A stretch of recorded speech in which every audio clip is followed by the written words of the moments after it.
Hello, my name is Izzy. I'm a junior at ETHS. My name is Ellie. I'm a freshman at ETHS. And my name is Clare Kelly. I'm the First Ward Council Member for Evanston. So we're going to start off with an easy question. Claire Kelly, how did you get here today? I drove here today. I'm sorry to say. If I had more time, I would have ridden my bike or walked or even taken the train. Okay, so we're going to start with a more personal question. Everyone has special traits and gifts they can use to change the world. Thinking about your skills and strengths, what is your climate action superpower? Oh, thank you.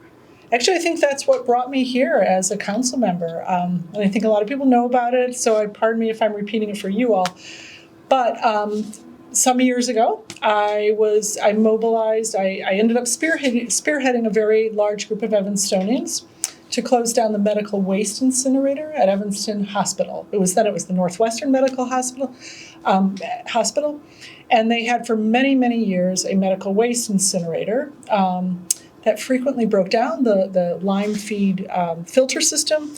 And what's the biggest problem with it was that not so much sort of the gruesome things that you can imagine might have gone in there, but it was the plastics.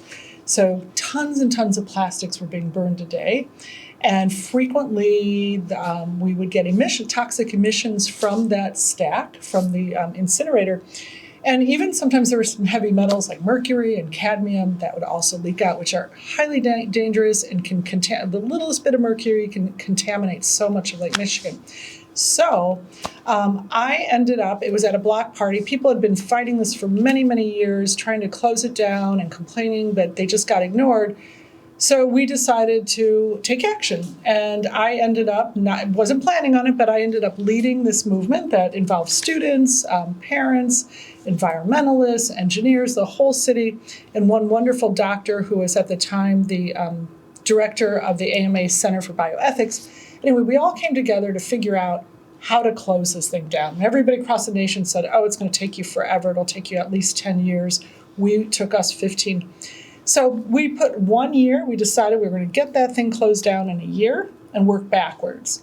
And we were organized, and I think my superpower was that I was able to not only mobilize, but to really strategize on setting those goals and getting there.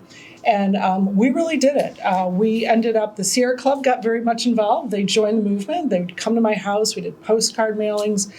We had many marches with masks on. And we ended up, the governor called me out of my classroom. I taught at ETHS for 32 years.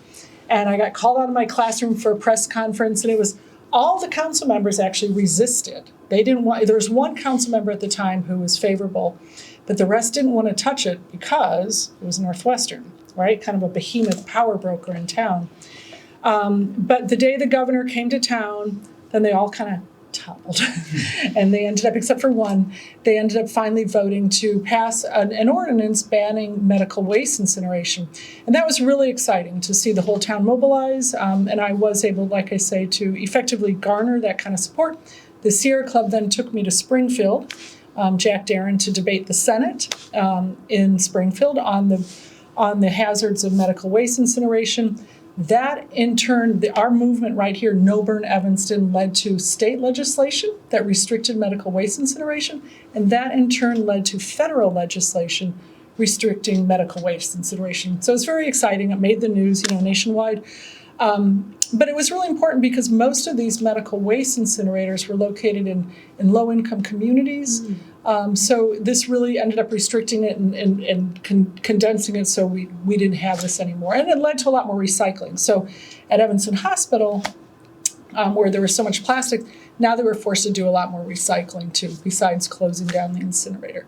So I think my superpower really is in that sort of organizing and being able to goal set and figure out really how to do that step by step and get there. So, and I think I've shown that through my 4 years on the council with the many, many things that I accomplished, including just last Monday with the worker retention ordinance and others. So I think that's my superpower, getting us where we need to go. Awesome. So you voted for a resolution declaring a climate emergency and immediate mobilization in April of 2022 when it passed the city council unanimously. Do you think the council has lived up to this declaration? Read that one more time, the full declaration, so I can refresh my memory on exactly what So you voted for a resolution declaring a climate emergency Oh, okay. and immediate mobilization in April of 2022. It passed the council unanimously. Do you think the council has lived up to that No, declaration? I would say no. And I would say I think we have not lived up to it in the sense that I think we really have not done the work of the hard work of figuring out exactly what we need to do and how we're going to do it and start implementing those changes.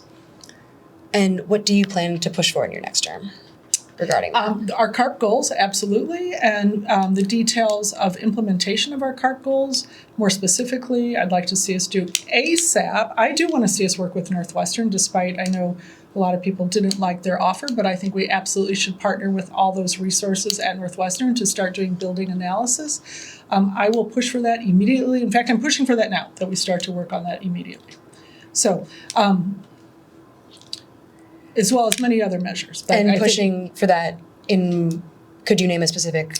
Well, I think what we need to do right now is set up some task force that include people like yourselves, Sierra Club members, many environmental groups, as well as engineers, as well as building industry experts. Get us to the table now, stakeholders, and really start, and with the Northwestern Environmental Department and the professors there, and use their resources to help us carry out the research that's necessary. And how would this relate to the Healthy Buildings Ordinance that is? Yeah, so this would help us line up, have the data that we need to actually determine what steps need to be taken. I don't want to see, I will tell you right now, I have an issue, as you know, with the building ordinance. I feel like it's become weakened over time in an attempt to just get it sold. I don't think that's the way anyone who cares about environmentalism really should be behaving. Like, we just have to get this through, we want this goal, so we'll give you a break, and there's this escape valve, and there's this off-ramp for you. I'm really I'm not liking the way this is looking with this attempt just to pass this overall sort of generic, I mean, I know it's one goal without knowing how to get there and just making sure it gets passed to just keep cutting sort of favors to different groups. So the idea of getting the task force, doing the hard work now, the rulemaking that we constantly talk about, to actually start crafting that out now.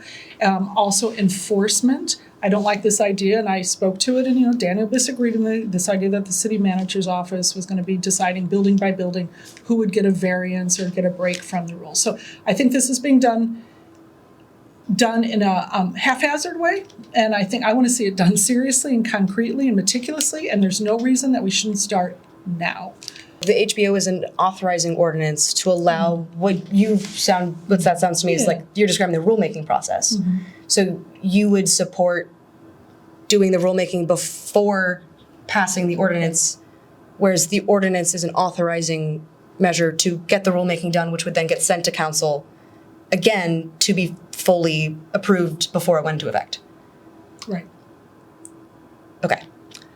But you do not support it in its current form? I know. Because I'm concerned that we have been making concessions in an attempt to get it sold. I think it's also created an unnecessary divisiveness, the approach. And I think our council has been marked too often by divisiveness in order to pass things that we haven't really figured out exactly, and it's just unnecessary. I think we can move more quickly. I think we should have been moving more quickly in the past. I think right now, and I can say the issues I have, like the difference between the stringency between condos and apartment buildings. There's no plan right there, really. They're saying, oh, well, the apartment buildings, they'll probably get grants, and then they'll pass those grants down to the renters so they won't have to pay as much. But there's nothing in there that really concretely assures this. So, I can't get excited about it the way it is now. Okay. And I do think as environmentalists, we could be doing a far better job on this. I think this is almost like a step backwards. I really don't. I think we need to sit down right now, and I think maybe in a way this has been effective in getting Northwestern to say, hey, I think we should count that as a win. They're willing to say, turn over the resources, millions of dollars of both faculty time, research. That's kind of a win, I think, maybe that's come out of all this, which I think is great. So hats off to everybody who's been pushing for this, because that is something really important. I'm working really hard on establishing, the relationship with Northwestern, a more democratic relationship, and that's one of the things we do want to see is the university actually giving to the community in this way that's mutually beneficial. So I think this has been a positive outcome. Were you at all surprised when Northwestern kind of came in at the last minute to object to the ordinance when it had known about the HBO while it was being crafted? I can't answer that because I don't know all the details as to what they knew. I'm sorry beforehand. All right. Many of the policies before council are future-based, like Envision Evanston, the Healthy Buildings Ordinance, and CARP. These policies will have a bigger impact on our lives than anyone else, yet youth voices are often drowned out. How will you elevate youth voices if you are reelected? Oh, terrific. How will I elevate youth voices? Well, I think that I would like to connect back with the high school. I was there for many, many years, was involved with movements at the high school, and especially with the Latino population there. I think we really need to insist that committees, boards, committees, and commissions have more voices from the high school students. I think we reduced the age, I have to double check on that, for participation, but I think that's really important, and I think not enough people realize the value of our boards, committees, and commissions. I place a big value on them, and I think as a council we need to value them more. These are folks who give their time and expertise to volunteer to really study certain areas that impact our city. So I would love to see really greater encouragement, and if we need to, consider reducing the age on our boards, committees, and commissions for at least a number of positions to ensure that we do have youth voice on those. I'm glad you asked. I will move on that, and I promise. So the climate crisis requires urgent and bold action, and you've often described yourself as an environmentalist. You have this activist history. Yet while a lot of the climate advocates in this community have been pushing for immediate passage of the HBO. I know we touched on this earlier. You have been kind of on the side of constantly delaying it. So I know we talked about your qualms with the HBO before, but currently, what are you doing for climate action? Yeah, so currently, I wouldn't say I'm about delaying it. I'm about moving now on the rules. That I just want to make that clear. You just don't like these rules? No, I'm about moving forward right now with the technical, everything that we need to do to craft it out so that there isn't, all the issues, so we aren't crafting it after we pass this. I think we need to do it the way they did in New York. So I would say, let's see, right now, in terms of climate action, I would say one of the things that I'm a big advocate of is really looking at adaptive reuse, and I'm a strong advocate for adaptive reuse. I think this is one of the issues that I have with the Envision Evanston, which I think many people think is, environmentally friendly. I don't think it is. I think it's more about the build, baby, build attitude, as opposed to really looking at how we can preserve existing naturally occurring affordable housing and adaptively reuse buildings that are there right now. So that's something I've been advocating for. And I'm a lead sponsor right now on an ordinance to invest in, so that the city can do, it's called a circuit breaker tax program to offset the costs so that long-term low-income residents can continue living where they are, as opposed to being forced out by predatory developers that would demolish the houses and then build other ones. I think this is all climate friendly. I'm also a big supporter of our program, our one-stop shop green homes program. I've been tagging along on those to ensure that the program moves well to help retrofit low-income housing with sustainable retrofits. And I'm all about reducing use. Consumption. And I frequently will advocate for that. I feel like we don't do enough of that. I'd like to also see in my next term, advocate for incentives to reduce the size of our cars, as well as obviously, less cars. I'm a big advocate for wider sidewalks and narrow streets to encourage more walking and biking. So, and I will, pursue those.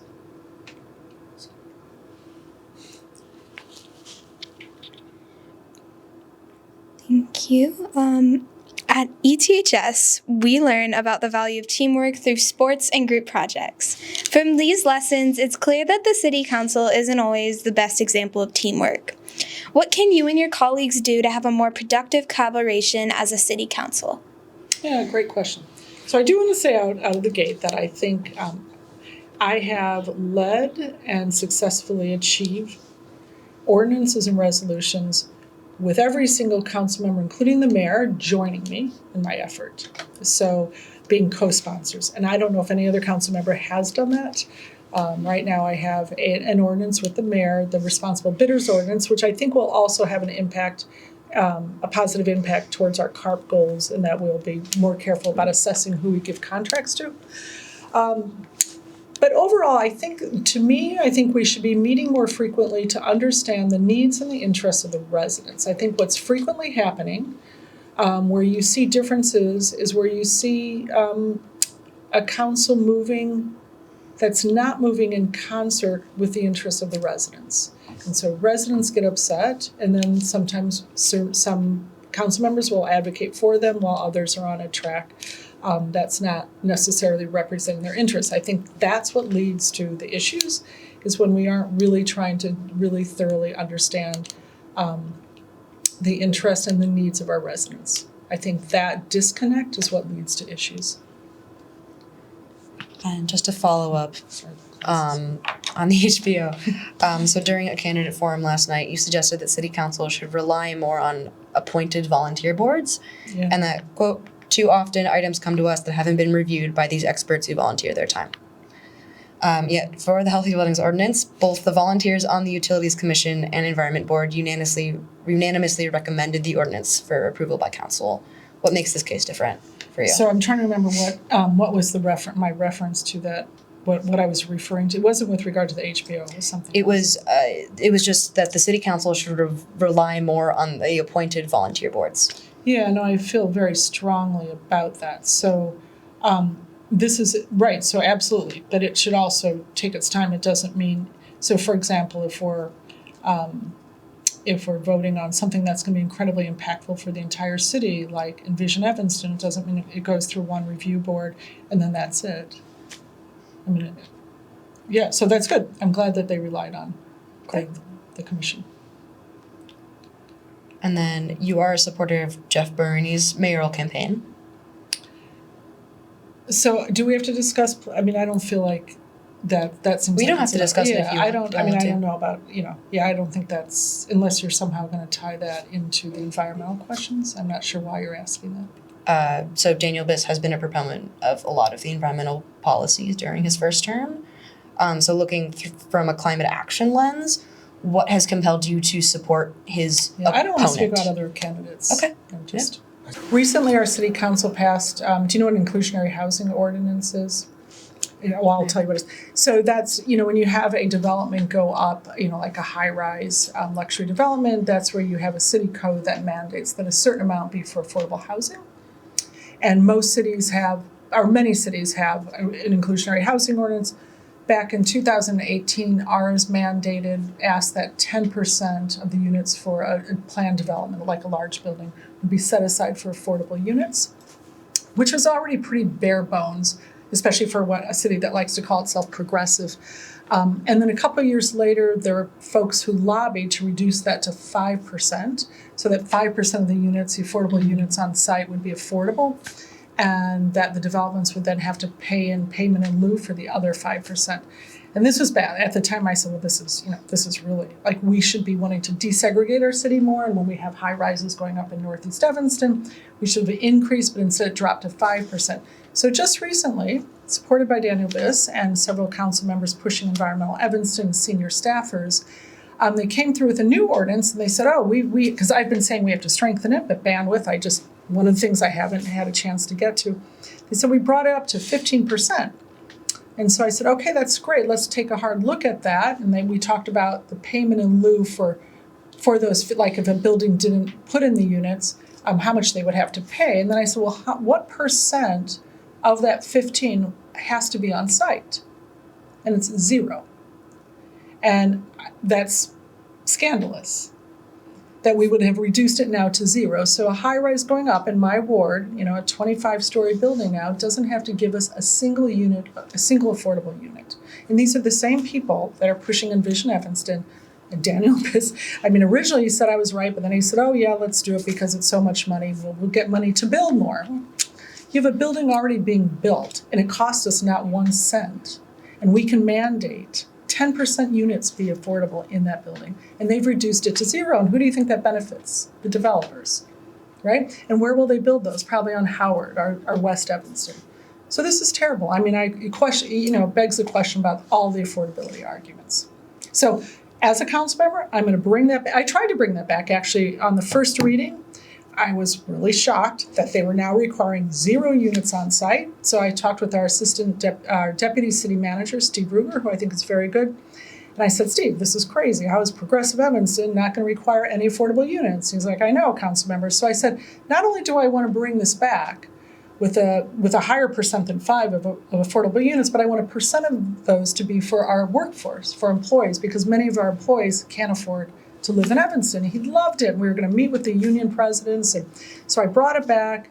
One of the council members, seconded. I said, we want to hold this. We want to bring this back. We're going to work with the staff to bring it back to have a certain percent affordable units, and of that for our workforce. Well, the council overruled it. They overrode our hold, so it didn't happen. So I will make sure that happens next term, because that's not what Evanston's about.